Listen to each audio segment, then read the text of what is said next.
Hi all, today we discuss theorem 5 in section 3.2, algebra of linear transformation. In the last class we have discussed LVW. LVW consisting of a set of all linear transformations from V to W. This T is linear transformation. T is a linear transformation from V to W transformation.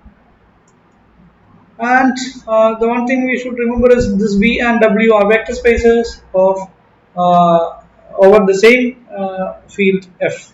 In this case, we will prove, we will try to find a basis for this LVW. Okay, since it's a vector space, we try to find the basis for this vector spaces.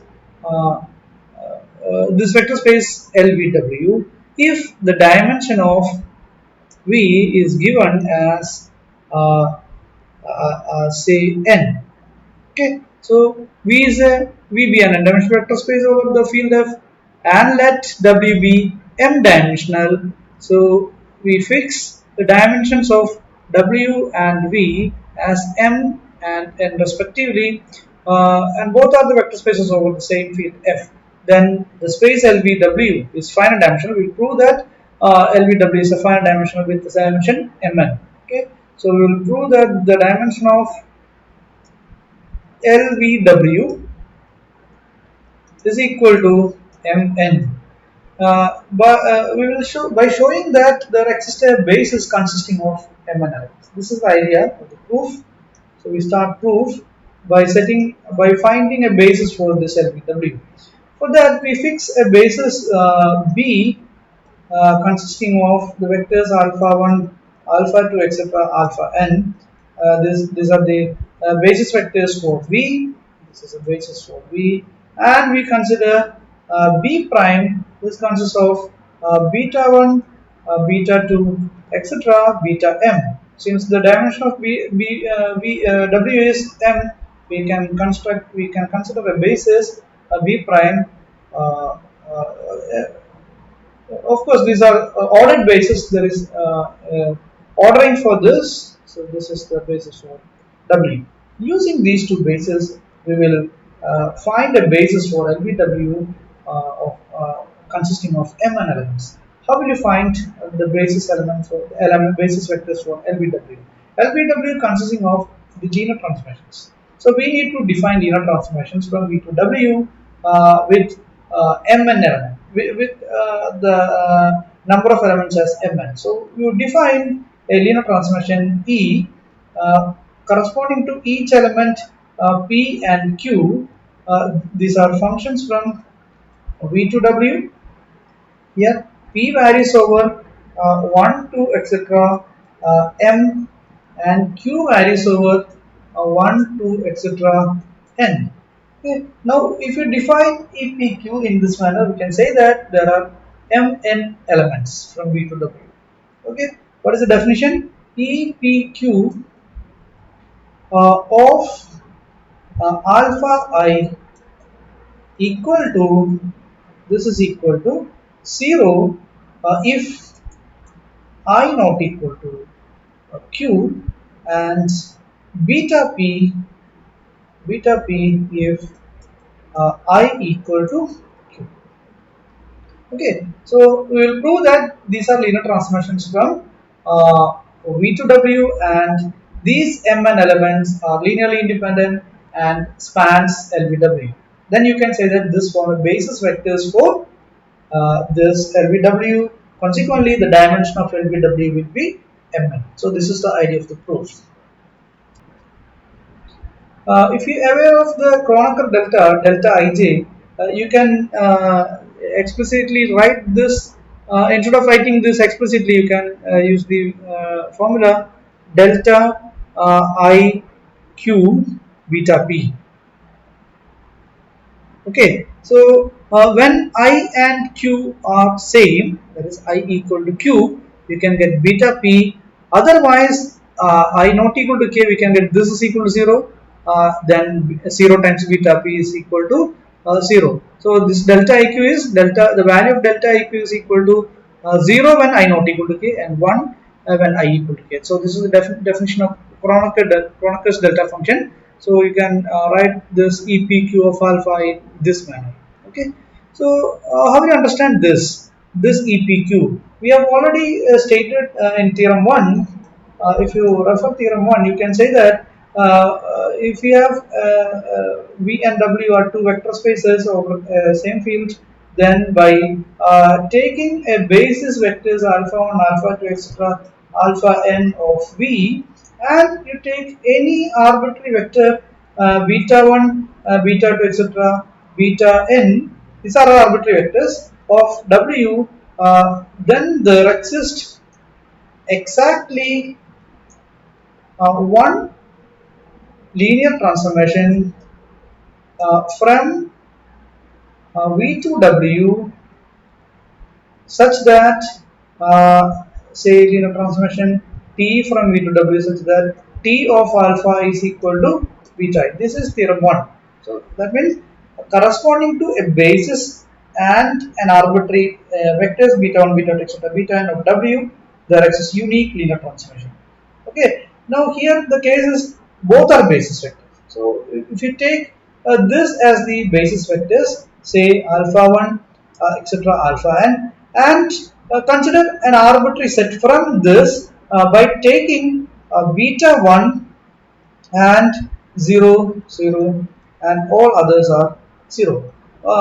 So then if you since this is a basis and this is an arbitrary vector vectors in W, you can construct a there exists exactly one using the theorem 1, there exists exactly one linear transformation which maps alpha 1 to beta 1 and alpha 2 to 0, okay, etc., alpha n to 0. Okay, so there exists a unique linear transformation. Now we name this linear transformation as this is E11. There exists by theorem 1, there exists unique linear transformation with this property. So we call this E11. Okay. Then what is E11 of alpha? Alpha 1. E11 of alpha 1 is beta 1, and E11 of alpha 2 is equal to 0 by this definition, etc. E11 of alpha n is equal to 0. All others are 0. So we call this is equal to E11. Okay. Now if you set alpha 1 maps to 0 by taking the set as this is the set, and in the next case we will consider this is equal to 0 and second element as beta 1 and all others are 0. Okay, now we can say that alpha 1 is mapped to 0 and alpha 2 is mapped to this beta 1. Okay, and alpha 3 is mapped to 0 and so on, alpha n is mapped to 0. We write this is equal to E12, this linear transformation. There is a unique linear transformation with these properties. So that linear transformation is E12. Then you can get E12 of alpha 1. So this is equal to 0 since the image of alpha 1 is 0, and E12 of alpha 2, that is again beta 1. Okay, image of alpha 2 is beta 1 here, and etc. all others are E12 of any other alpha n is equal to 0. Okay, this is the way we define E1 n of alpha 1 equal to 0, E1 n of alpha 2 equal to 0, etc. E1 n of alpha n equal to 1 by changing the image of alpha 2 by alpha 3. Then you can get the third one, image of alpha, and the last one in this sequence, the last one will be alpha 1 goes to 0, alpha 2 goes to 0, etc. Alpha n goes to beta 1. Okay, so this defines E11, E12, etc. E1n. Okay, now you define another set of this is using beta 1 only. We are considering beta 1 from this basis vector. Similarly, you take beta 2 and construct all this. Similarly, you can construct E2. If you choose beta 2, then consider E21 of alpha 1 equal to this is e21 of alpha 1 is equal to beta 2, and e21 of alpha 2 equal to 0, and so on. The last one is e2 n of e21 of alpha n equal to 0. Similarly, you construct e2, this is e21, then e22. e22 of alpha 1 is 0, and e22 of alpha 2. This is, in this case, alpha 2 is mapped to beta 2, and all others are 0. e2 n of alpha n equal to 0. In this sequence, the last one, what is the last one? e2 n of alpha 1 equal to 0. e2 n of alpha 2 is also 0, etc. The last one, e2 n of alpha n is beta 2. So using beta 2, you can construct this much. Okay, how many linear transmission from this sequence? We have n. Okay, using beta 1, we can get n. Using beta 2, again we can n. Again we can construct n. So using beta m, there are m vectors. Then we have n elements. That means there we have n times m linear transformation can be defined using theorem 1. So this is nothing but our EPQ. Okay, these are the linear transformation. So you can verify the definition EPQ of alpha equal to 0 if I not equal to k. That means when this suffix q and I coincided, we can say that that is beta 1. That is beta 1 in all this case. Similarly, if this one coincides with this, then beta 2. Here 2 coincides with this, again beta 2. So this defines these all linear transformation is nothing but EPQ, and we will prove that these EPQ form a basis for LBW by proving that these EPQ spans LBW and these EPQ are linearly independent. Now we will prove the spanning property of this EPQ. For that, we take an arbitrary element from LBW. Since this T is a linear transformation, then T how will you find this T alpha 1? This T alpha 1 is an element of W, and W has the basis beta 1, beta 2, etc. So you can consider this as an element of W, and this can be written as a linear combination of basis vectors of W, say beta 1, beta 2, etc. Beta m. So then this can be written as A11 beta 1 plus A21 beta 2, etc. AM1 beta m. Okay. Now similarly you can consider T alpha n, that is again A1 n beta 1 plus A2n beta 2 plus etc. A m n beta m. So this can be abbreviated as T alpha j. How will you find T alpha j? T alpha j is A 1 j. This is A1j beta 1 plus A2j beta 2 plus etc. AMJ beta m. This can be written as summation P is equal to 1 to m A P J beta P. When you expand this, you can get this sum. Okay, so this is for any T belongs to LBW. You can get this much coefficients Aij. This is for A1j, A2j. This is for alpha j. So this is true for all j. J is equal to 1, 2, 3, etc. n. Okay, so you can get mn coefficients using alpha 1, alpha 2, etc. alpha n. If you consider, these are the mn coefficients, A11, A21, etc. AM1, and this is from alpha 1, T alpha 1, and from T alpha n we can get that much coefficients from this expression. So we will prove that this T can be considered as a linear combination of EPQ. Okay, EPQ are linear transformations. Okay? So any T can be written as summation P equal to 1 to m summation Q is equal to 1 to n A P Q E P Q. We prove this result. Okay. What is the meaning of this? That is A11, any linear transmission can be written as T can be written as A11 E11, A21 A21 E21, etc. plus etc. The last one will be AMN EM. Okay, so any T can be considered as a linear combination of these linear transformations. How will you prove this? We start with the LHS, RHS. We need to prove the equality of two functions. This is a function and this is also a function. So to prove the equality, we will evaluate each of these functions on an arbitrary element alpha. So consider E. This is the summation.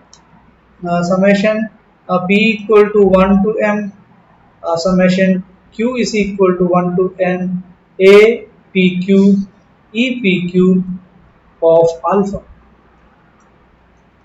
Okay, so in order to prove this, we will prove first, we evaluate this transformation on J. Okay, because when you consider two linear transformations T and U from V to W, in order to prove T alpha is equal to U alpha for all alpha, we fix a basis vectors alpha 1 etc. alpha n of V, and we prove that T alpha 1 is equal to U alpha 1, T alpha 2 is equal to U alpha 2, etc. T alpha n is equal to U alpha n. Once you prove these equalities, or T and V, T and U are same on all at all the basis vectors, you can easily get T of alpha as T of this alpha can be written as some x1 alpha 1 plus etc.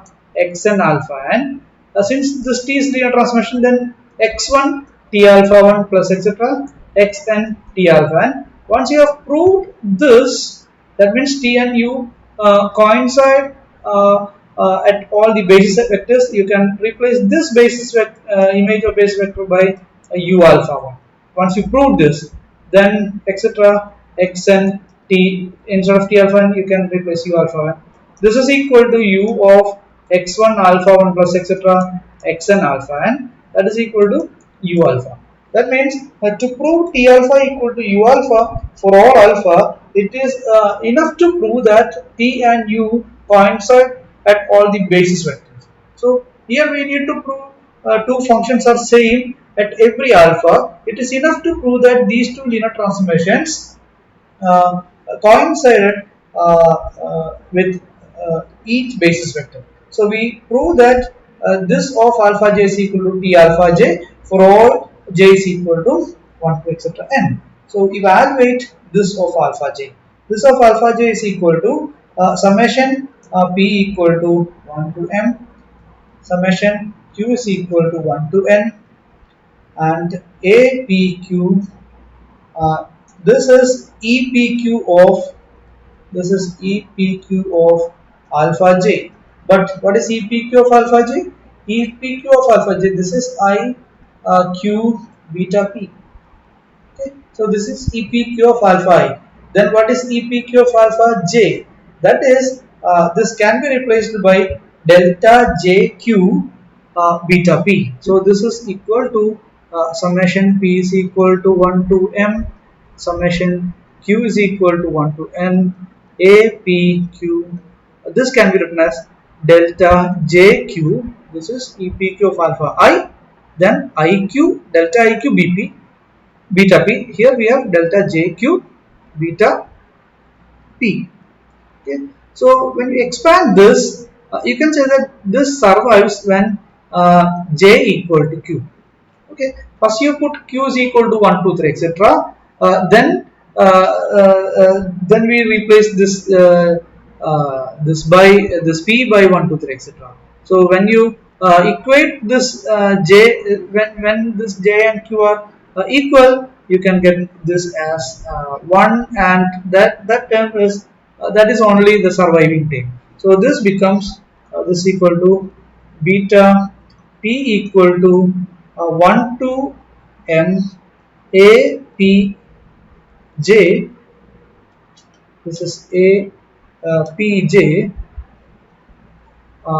beta P, because when you expand the first summation q equal to 1 to 3 etc., when q is equal to j, this will be 1. Okay, this will be 1 when q is equal to j. At that time q is equal to j, this is beta p. Otherwise the terms are 0. So this becomes apj. When q is equal to j, this will be apj, this will be 1, this will be beta p. Okay, all other terms are 0 when we expand the first summation. So now you expand this one. Okay, when you expand this one, you can get when p is equal to 1, this will be a1j beta 1 plus this is a2j beta 2 plus etc. amj beta m. So this is nothing but t alpha j. Okay, so this is the expression for t alpha j, a1j, a2j, etc., amj. So this shows that this linear transformation and t coincided at every alpha j is equal to 1 to 3 etc. n. Okay, so this shows that these two transformations are same. Now you can get t, any t can be expressed as a linear combination of this EPQ. Now we will prove the linear independence. To prove the linearly independence, we consider a linear combination of this, say APQ, EPQ. Okay, so summation P from 1 to M and summation Q from 1 to N APQ, EPQ. Consider this linear combination.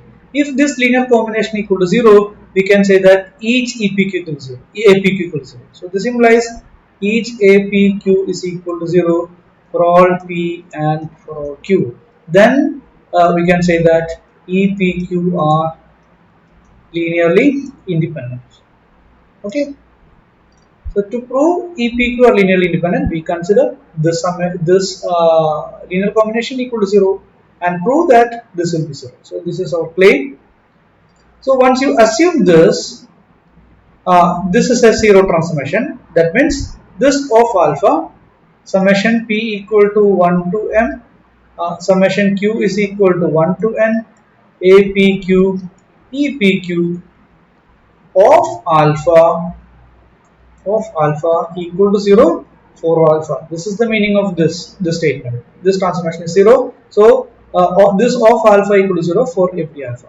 In particular, this of alpha j equal to 0 for alpha j, or j is equal to 1, 2, 3, etc. n. If this equation, this transformation is 0 transformations, then the image of every alpha j under this transformation is 0. Okay. When you evaluate this, you can get summation p equal to 1 to m, summation q is equal to 1 to n, apq. This is epq of alpha j, that is delta jq beta p equal to 0. Okay, this implies when you expand this first summation q equal to 1 to 3 etc., you can say that the sum p equal to 1 to m a p j, this is 1 and this will be beta p equal to 0.